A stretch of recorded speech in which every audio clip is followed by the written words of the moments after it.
Thrilling Tales of Adventure. I'm Martell, reading The People of the Mist by H. Rider Haggard. Chapter 28.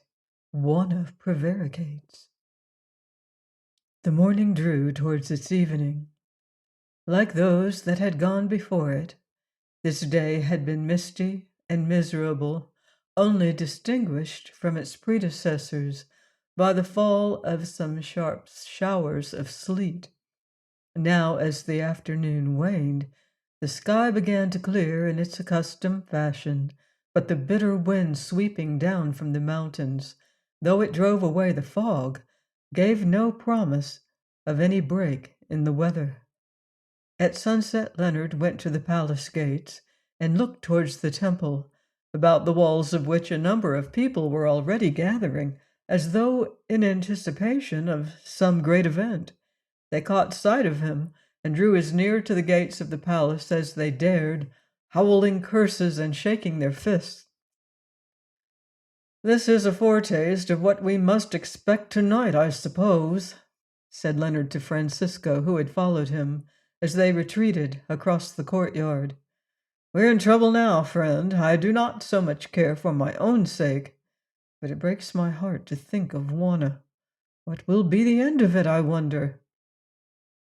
"For me, Outram, the end will be death, of that I am sure. Well, I have long expected it, and I am ready to die. What your fate will be, I cannot say, but as to the Signora, comfort yourself. For many weeks I have had a presentiment that she will escape safely." "In that case, I'm ready enough to go," answered Leonard. "Life is as dear to me as to other men, but I tell you, Francisco, that I would pay mine down gladly tonight as the price of her deliverance." "I know it, Outram. We are both of one mind there, and perhaps, before many hours are over, we shall be called upon to practice what we preach." By now they had reached the throne room, where Otter, who for the last 20 hours had been quite sober, was squatted on the floor at the foot of his throne, a picture of repentant misery, while Juanna walked swiftly up and down the long room, lost in reflection. "Any news, Leonard?" she said as they came in. "None, except that there are great preparations going on yonder," and he nodded towards the temple. "Also a mob is howling at the gates." "Ugh," groaned Otter, addressing Juanna. "Cannot you, who are named Shepherdess of the Heavens, prophesy to these people that the weather will break, and so save us from the snake?"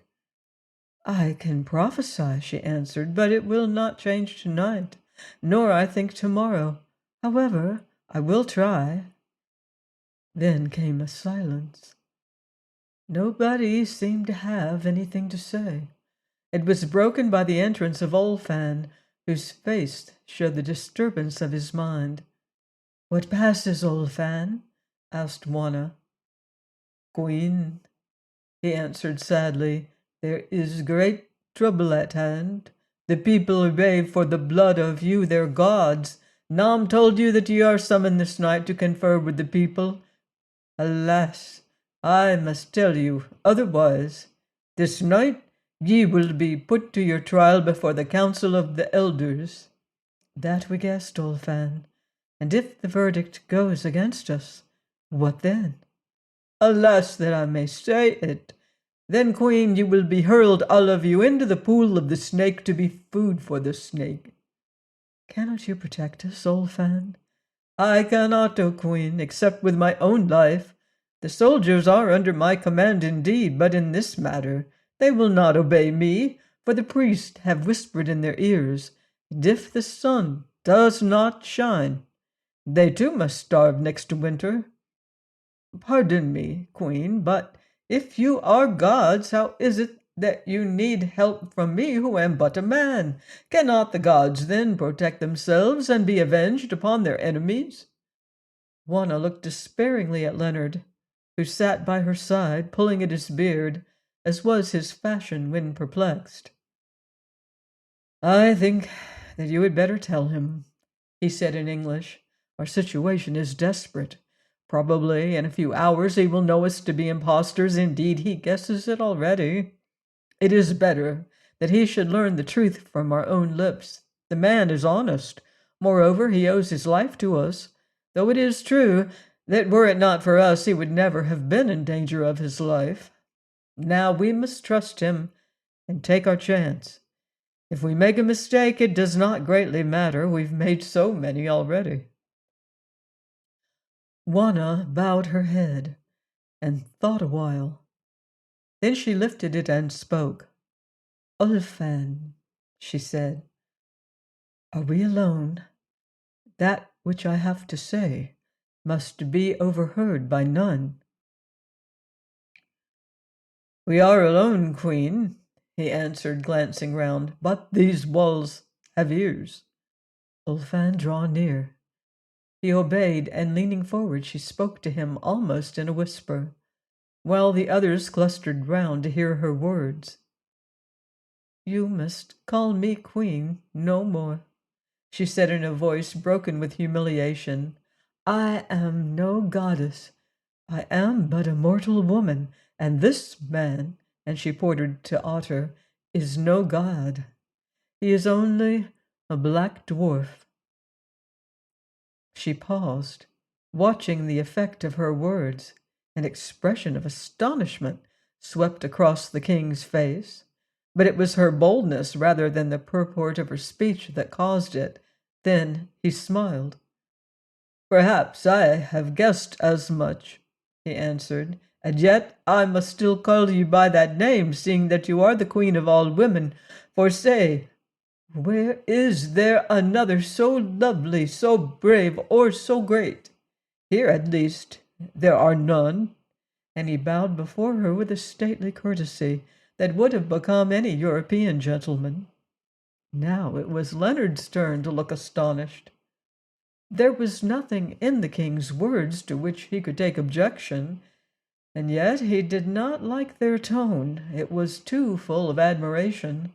Moreover, it seemed to him that Olfan was not in the least disappointed to discover as a fact that Juanna was only a woman, a supposition which was fully established by his next speech. "I am glad to learn from your own lips, Queen, that you are no goddess but a mortal lady, seeing that goddesses are far away, and we men must worship them from afar, whereas women we may love." And again he bowed. "My word," said Leonard to himself, "this king is setting himself up as my rival. I almost wish I had put things on a more satisfactory footing. But of course it is absurd. Poor Juanna." As for Juanna herself, she started and blushed. Here was a new trouble, but however disagreeable it might prove to be, now was no time to show displeasure. "Listen, Olfan," she said.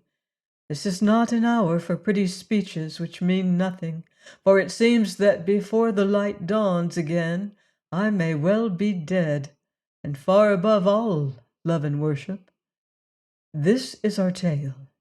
We came to your land to seek adventures, and also to win those red stones that you name the blood of Akka, which among the white people are much prized as ornaments for their women. That is why I, who am a woman, urged the deliverer to undertake this journey, and it is because of my folly that we now stand in danger of our lives." "Your pardon, Queen," said Olfan bluntly, "but I would ask you one question before you tell me the end of your tale. What is this white man to you?" Now Juanna was in a cleft stick. If she said that Leonard was nothing to her, it might possibly be better for him, though it was doubtful whether Olfan would believe her. If, on the other hand, she said that he was her husband, it might be better for herself and protect her from advances of this dignified savage. But again, at this course, her pride revolted. Had she not always indignantly repudiated the validity of that hateful marriage? And though she loved him, were not she and Leonard in a sense at daggers drawn? Still she must decide, and quickly. Her common sense told her that, under the circumstances, it was her pride which must give way. "He is my husband," she said boldly. Olfan's face fell. Then a look of doubt came into it, for Juanna's mode of life, every detail of which was known to him, seemed to contradict her statement. Seeing that he did not believe her, Juanna plunged still deeper into the mire. "He is my husband," she said again. "This man," and she pointed to Francisco, "who is a priest among us, married us according to our customs some 6 months since, and Otter yonder was witness to the marriage." "Is this so?" asked Olfan. "It is so, King," replied Francisco. "I married them, and they are man and wife." "Yes, yes, it is so," put in Otter, "for I saw it done, and we celebrated a great sacrifice in honor of that wedding feast. I would that we could have such another here tonight." "Fear not, dwarf," answered Olfan with a touch of irritation. "You will see enough of sacrifices before all is ended." Then a new thought struck him, and he added, "You say that the deliverer is your husband, Queen, and these men bear witness to it, all except your lord himself. Now, tell me one thing more. Do you love him? And would you be sorry if he died?" Juanna's brow burnt red as the ruby stone upon it, for with the exception of her black robe, she was prepared to proceed to the temple. But there was no help for it now. She must speak clearly, however much it shamed her to do so, lest Olfan might take her silence as a hint, and the husband for whom she disavowed affection should be removed from her life forever. "You have little right to put such a question to me, King, yet I will answer it. I love him, and if he died, I should die also." Leonard suppressed an exclamation with difficulty, for here was Juanna appearing in a new light indeed. "I am answered, Queen," said Olfan in tones of deep depression. "Now, if it pleases you, will you end your tale?" "There's not much to tell," replied Juanna, heaving a sigh of relief, for this cross-examination as to her exact relations with Leonard had been somewhat trying. "The woman Soa, my servant, is of your people. Indeed, she is a daughter to Nam the priest, and fled the land 40 years ago because she was destined to the snake." "Where is she now?" interrupted Olfan, looking round. "We do not know. Last night she vanished, as our other servants have vanished." "Perhaps Nam knows, and if so, you may see her again soon. Proceed, Queen." "After the deliverer and I were married, Soa, who had been my nurse for many years, told us of the great people, her brethren, among whom she wished to die." "May her desire be gratified," put in Otter. "And said that if we would escort her thither, we could buy many such stones as that upon my brow, which she had brought with her from this country and given to me. Then it was that I, desiring the playthings, tormented my husband till he consented to lead me hither, though his own heart spoke against it. So we came, and the journey was long and terrible, but at last we reached the cliff yonder, which borders the land of mist, and it was then for the first time, when it was too late to go back, that Soa told us the tale of the gods of your people, and showed us that either we must do sacrilege and feign to be those gods come back, as the prophecy promised, or perish miserably. Indeed, this was her plot, to set up false gods over you, having first told the secret to the priests that she might gain honor with them and save herself alive. And now, Olfan, that is all the tale. We have played the game, and we have lost, or so it seems. That is, unless you help us." And she clasped her hands and looked upon him pleadingly. The king dropped his eyes, as though he were not willing to contemplate the loveliness which, as he now learned, belonged to the white stranger at Juanna's side. "Have I not said that my power is little, Queen?" he answered somewhat sullenly.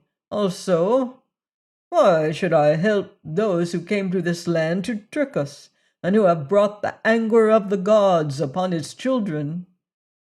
"Because we saved your life, Olfan, and you swore to be loyal to us." "Had it not been for you, Queen, my life would not have been in danger. Moreover, I swore fealty to gods, and now the gods are mortals upon whom the true gods will be avenged. Why then should I help you?" "Because we have been friends, Olfan. You shall help us for my sake." "For your sake, Queen," he said bitterly. "For your sake, who tell me that you are this man's wife and that you love him to the death. Nay, this is too much to ask. Had it been otherwise, had you been unwed, and willing to look upon me, the king of this land, with favor, then doubtless I had died for your sake if there were need. But now? Have you then no better reasons to show why I should risk my life for you and these men?"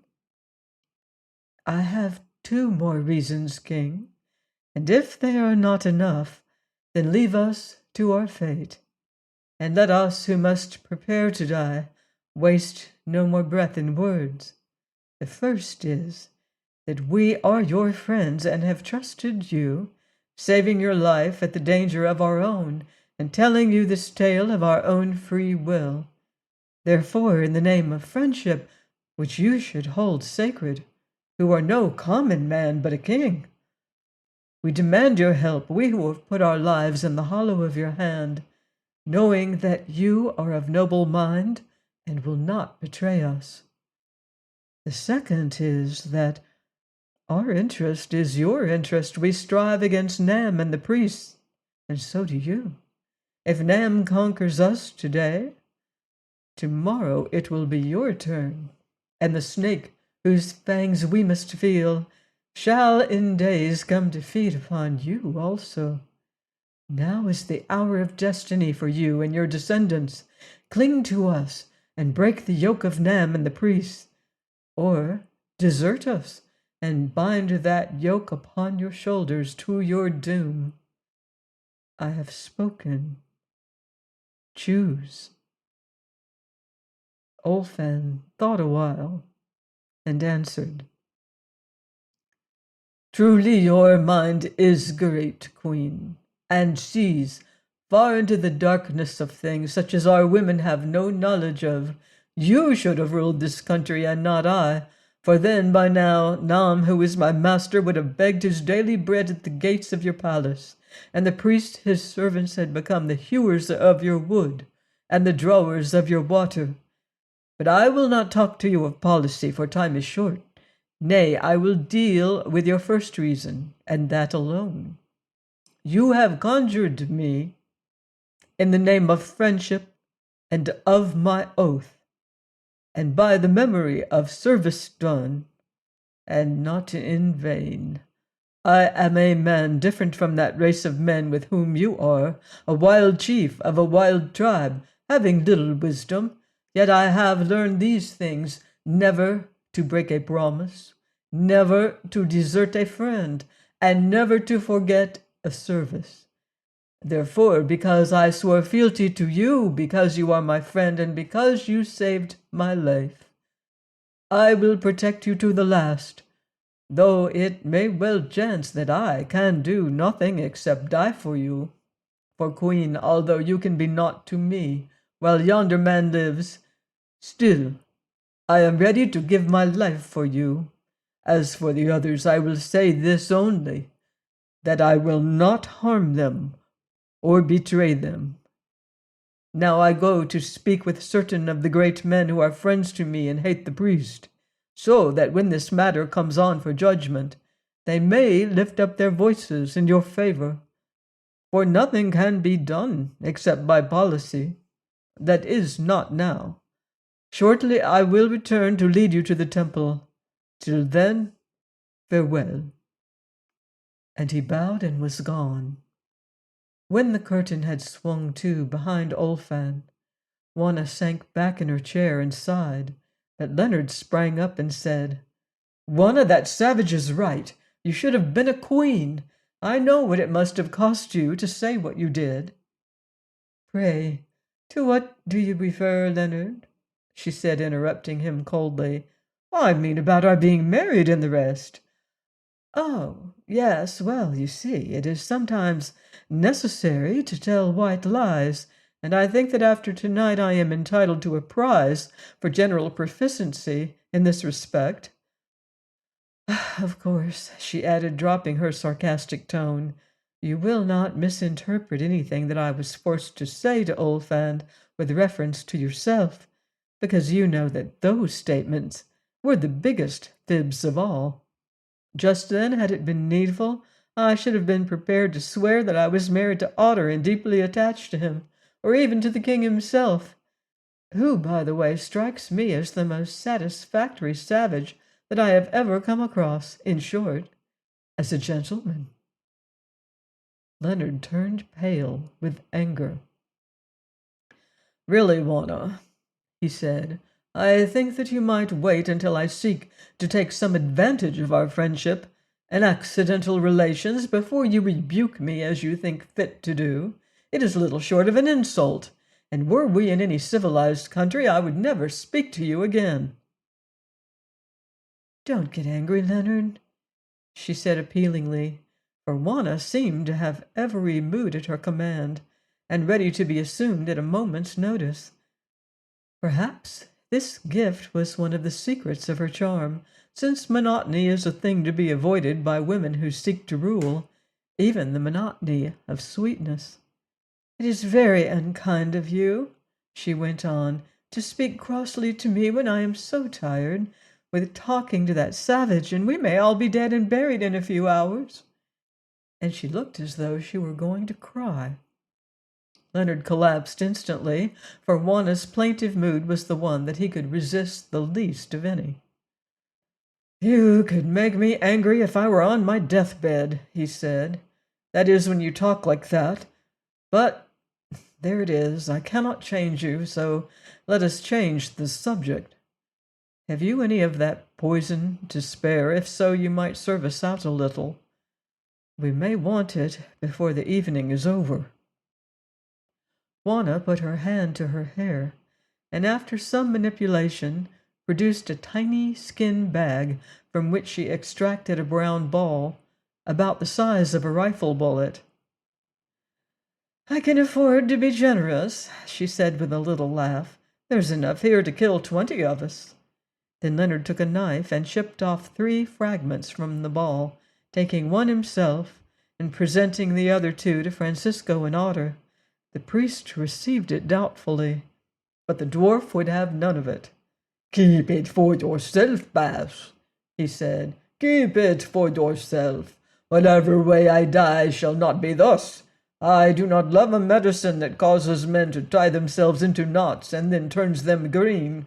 No, no. First I will face the jaws of the snake."